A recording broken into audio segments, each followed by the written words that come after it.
या विषयावर काहीही दूरपर्यंत राजकारण झालेलं नाही। मराठी माणसाने इंग्रजी शिकणं हे अभिमान, हा पराक्रम, पण मराठी माणसाने हिंदी शिकणं म्हणजे मराठीचा अवमान, हे मात्र अजून मला समजलं नाही। कदाचित अजून एक 50-100 पुस्तकं वाचल्यानंतर लक्षात येईल।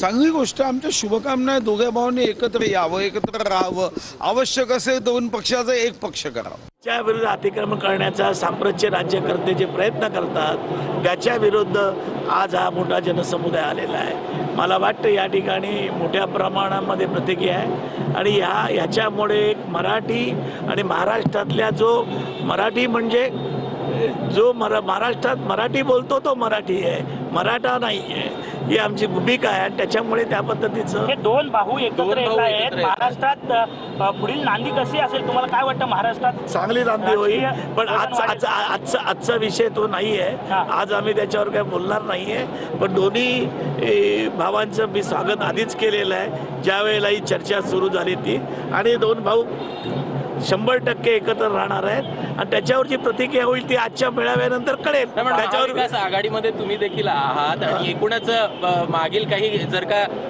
निवडणुका पाहायच्या तर कुठंतरी, पण आज मी त्याच्यावर कुठलीही कॉमेंट्स करणार नाहीये।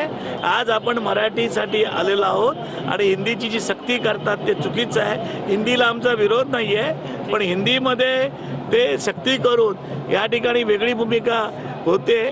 मला वाटतं की हा मेळावा संपल्यानंतर याच्यावर जी प्रतिक्रिया येईल ती मी वेगळी प्रतिक्रिया देईन, पण आता मी द्यायचं मला बंधन। नरेंद्र जाधव यांची जी समिती बनवलेली आहे त्याच्यातनं काही हाती लागलं वाटतं? नाही, ती फसवणूक आहे असं मला वाटतं। ते अधिवेशन आहे आणि अधिवेशनाला टक्कर द्यायची त्यांची हिंमत नाही म्हणून ती समिती नेमलेली आहे। त्या समितीला काही अर्थ नाही असं मला तरी वाटतं। धन्यवाद।